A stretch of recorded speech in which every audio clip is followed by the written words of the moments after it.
Hello students, welcome back to my channel biology with Deepti Jain from Vardhman coaching. तो आज हम यहाँ पे डिस्कस करने जा रहे हैं ग्लोबल स्पीशीज डाइवर्सिटी। तो ग्लोबल स्पीशीज डाइवर्सिटी जो है क्या शो कर रही है कि पूरे अर्थ के ऊपर कि पूरे अर्थ में कितनी लगभग डाइवर्सिटी, कितने ऑर्गेनिज्म हमारे यहाँ पे प्रेजेंट होते हैं। तो अकॉर्डिंग टू IUCN हो गया, और दूसरी international union of conservation of nature and natural resources 2004 में इन्होंने लगभग एक एस्टिमेशन दिया था, जिसमें उन्होंने बोला कि जो टोटल नंबर ऑफ प्लांट्स और एनिमल्स स्पीशीज हैं वो लगभग कितनी है, 1.5 मिलियंस। ठीक है, 1.5 मिलियंस हैं। और इसके अलावा जो टेम्परेट ट्रॉपिकल रीजन्स हैं वहां पे सबसे ज्यादा स्पीशीज डाइवर्सिटी को एस्टिमेट करा गया है। वहां पे रिचनेस सबसे ज्यादा मिलती है स्पीशीज की, ऑर्गेनिज्म की। तो डाइवर्सिटी एरिया के अकॉर्डिंगली टेम्परेट और ट्रॉपिकल एरिया जो है वो रिच होते हैं। तो उसी के अकॉर्डिंग IUCN ने एस्टिमेट करा कि जो total number of animal and plant species है वो लगभग कितनी हो गई, 1.5 मिलियंस। उसी के बेसिस पे एक रॉबर्ट मे थे, इन्होंने कंजर्वेशन और साइंटिफिकली साउंड एस्टिमेटेड बनाया रॉबर्ट मे ने, और पूरी ग्लोबल स्पीशीज डाइवर्सिटी जो लगभग इन्होंने बताई वो बताई इन्होंने लगभग 7 मिलियंस, अबाउट 7 मिलियंस। फिर बताया गया कि अब जो 7 मिलियन हम ले रहे हैं स्पीशीज डाइवर्सिटी जो इन्होंने ली, या 1.5 मिलियन ली, तो उसमें प्लांट्स और एनिमल्स दोनों इंक्लूडेड हैं। तो टोटल इस डाइवर्सिटी का कितना प्रोपोर्शन प्लांट्स में आता है, कितना एनिमल्स में आता है। तो एनिमल्स जो होते हैं वो प्लांट से क्या होता है, कंपैरेटिवली ज्यादा होते हैं। तो इसमें लगभग more than 70% of all the species are animals. जितनी भी स्पीशीज हैं उनमें से 70% से ज्यादा कौन होते हैं, एनिमल्स। इसके अलावा जो प्लांट्स हैं उनका होता है लगभग अबाउट 22% ऑफ द टोटल। जो टोटल है उसमें 22% जो है लगभग वो क्या होते हैं, प्लांट्स होते हैं। अब इसके अलावा हम एनिमल्स की बात करते हैं, तो एनिमल्स में वर्टिब्रेट्स और इनवर्टिब्रेट्स दो कैटेगरी में आ जाते हैं एनिमल्स। तो उसमें किसका प्रोपोर्शन ज्यादा होता है, तो सबसे ज्यादा जो एनिमल्स के कैटेगरी में जो सबसे ज्यादा ऑर्गेनिज्म मिलते हैं वो होते हैं इंसेक्ट्स, यानी कि ऑर्थोपोडा। ऑर्थोपोडा सबसे एक लार्जेस्ट फाइलम है जिसमें सबसे ज्यादा नंबर ऑफ ऑर्गेनिज्म मिलते हैं, और इसका सक्सेस का एरिया, सक्सेस रेट जो है वो बहुत हाई होता है। और इसकी वजह से मैंने यहाँ पे ग्राफ के फॉर्म में एक एक्सप्लेनेशन दिया है कि अगर हम बोलते हैं कि जितने भी एनिमल्स हैं उनमें सबसे ज्यादा कौन प्रेजेंट है, एनिमल्स, मोर देन 70%। 70% और एनिमल्स से ज्यादा क्या प्रेजेंट है, इंसेक्ट्स हैं। लगभग अर्थ पे 10 एनिमल्स में से 7 एनिमल्स जो होंगे वो इंसेक्ट्स होते हैं। अगर 10 एनिमल्स अगर हम लेते हैं तो उन 10 एनिमल्स में से 7 एनिमल्स जो होंगे वो क्या होते हैं, इंसेक्ट्स।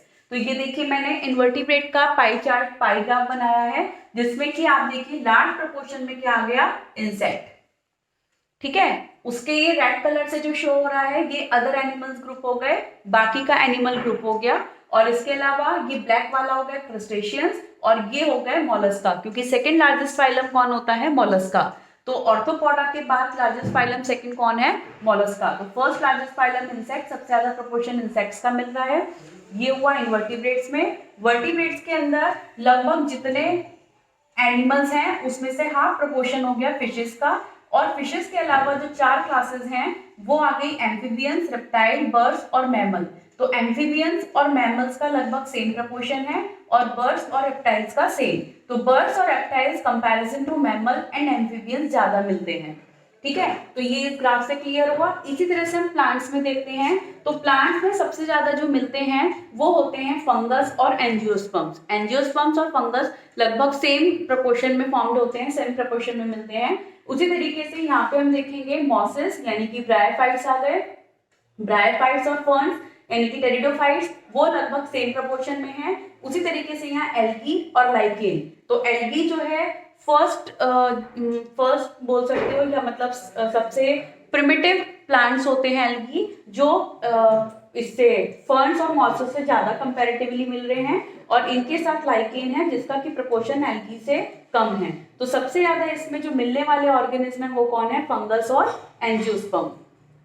ठीक है, तो ये हुआ किसका, प्लांट्स का।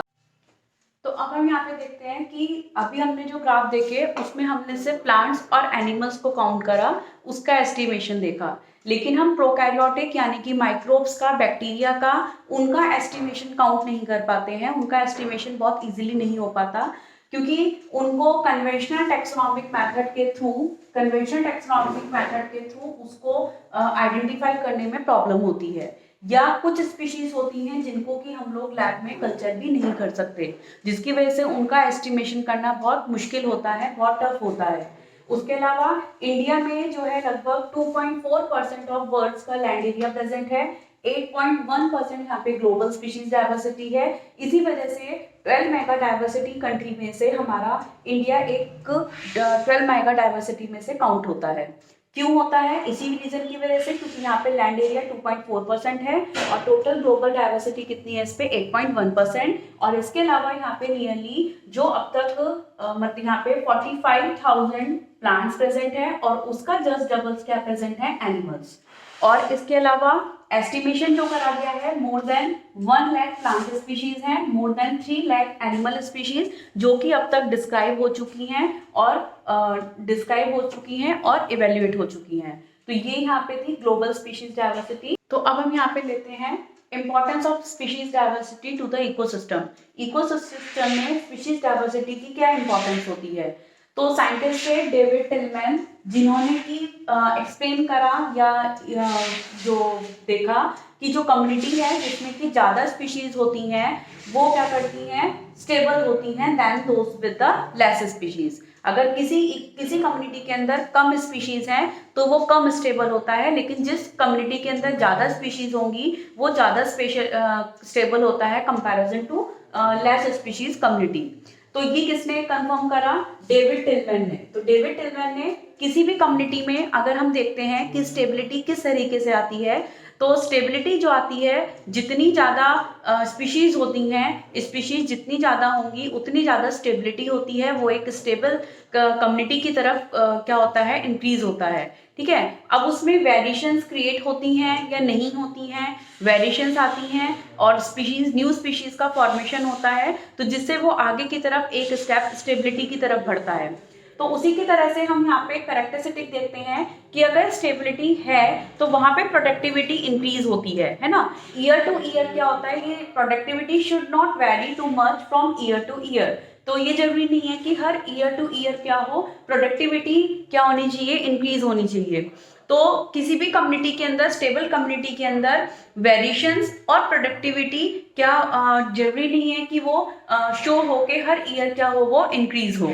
उसी की तरह से अगर किसी भी कम्युनिटी को स्टेबल देखना है तो उस स्टेबिलिटी को कंफर्म करने के लिए या स्टेबिलिटी को बनाने के लिए क्या होना चाहिए, resistant to occasional natural and man made disturbances. अगर किसी भी कम्युनिटी के अंदर मैन मेड या नेचुरल डिस्टर्बेंस अगर क्रिएट हो जाती हैं तो क्या होगा, स्टेबिलिटी उसकी खत्म हो जाएगी। उसमें से स्पीशीज अगर रिमूव हो गई तो क्या हो गया, स्पीशीज कम हो गई तो स्टेबिलिटी क्या हो गई, खत्म।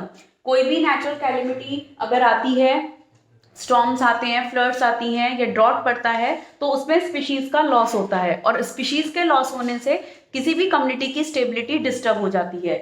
या अगर मैन मेड ह्यूमन इन्वॉल्वमेंट अगर आता है वहाँ पर, तो भी क्या होगा, वहाँ पे स्पीशीज कम होंगी और जिससे कि वहाँ पे जो स्टेबिलिटी है वो भी क्या हो जाए, उस पर भी क्या आएगा, अफेक्ट आता है। थर्ड हम यहाँ पे लेते हैं कि किसी भी कम्युनिटी के अंदर invasion of alien species resist होनी चाहिए। अगर एलियन स्पीशीज अगर आती हैं तो वो अपने नंबर को इंक्रीज करने के लिए जो दूसरी स्पीशीज हैं उनको क्या करती हैं, वहाँ पे अफेक्ट करती हैं, जिससे कि उसकी स्टेबिलिटी पे इफेक्ट पड़ता है। तो इसीलिए किसी भी स्टेबिलिटी, कोई भी स्टेबिलिटी अगर किसी कम्युनिटी की स्टेबिलिटी है, स्टेबल है, तो वो इससे एलियन स्पीशीज से क्या होगी, रेसिस्ट होगी, जिससे कि वहाँ पे एलियन स्पीशीज इन्वेट नहीं हो सकती और इन्वेट नहीं होंगी तो वहाँ की स्टेबिलिटी मेंटेन रहेगी।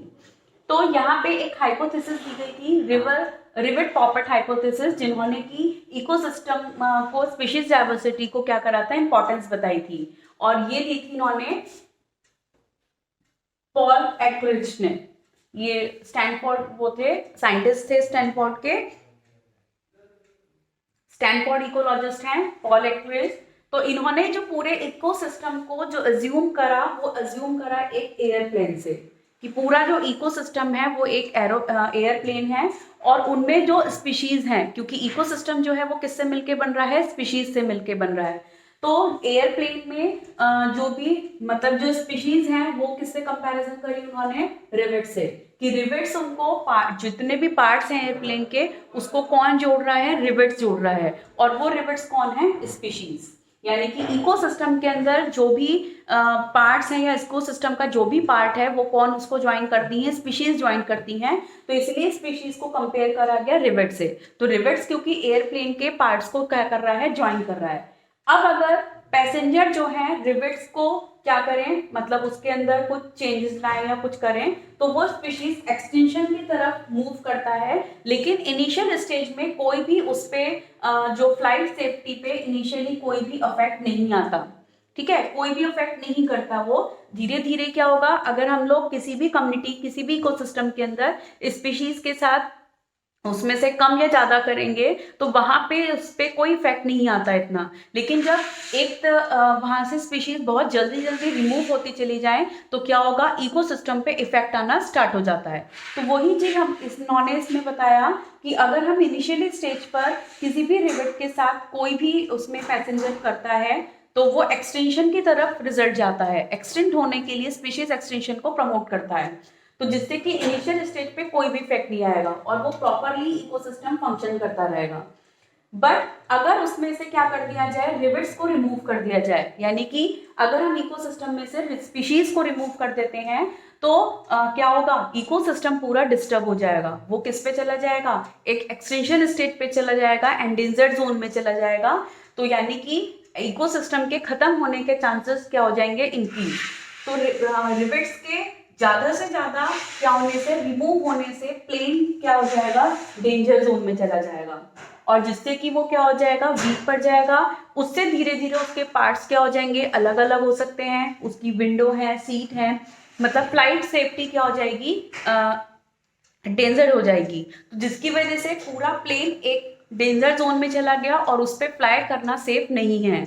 उसी तरीके से अगर हम इकोसिस्टम में से स्पीशीज को रिमूव करते चले जाएंगे तो वो इकोसिस्टम क्या नहीं रहा, सेफ नहीं रहा, और वो क्या हो सकता है, आगे जाकर पूरा खत्म हो सकता है। तो इसी वजह से हमको क्या करना चाहिए, स्पीशीज को कंजर्व करना चाहिए। अगर हम जितना स्पीशीज को कंजर्व करेंगे उतना हम इकोसिस्टम को क्या कर सकते हैं, मेंटेन कर सकते हैं, और उसके अंदर स्टेबिलिटी को मेंटेन किया जा सकता है। तो ये हुआ importance of the species to the ecosystem. तो इंपॉर्टेंट है, ये वाली थ्योरी एग्जाम में आती है 2 मार्क्स के क्वेश्चन में। इससे पहले मैंने जो ग्राफ्स बताए थे उस पे ग्राफ बेस्ड क्वेश्चंस आते हैं, फिगर बनी हुई आ जाती है, उसमें आइडेंटिफाई करने के लिए, और रीजन बेस्ड क्वेश्चन आ जाते हैं। इंपॉर्टेंट टॉपिक है, तो नेक्स्ट इंपॉर्टेंट टॉपिक देखेंगे हम नेक्स्ट वीडियो में। तो till then bye bye and see you on the next video.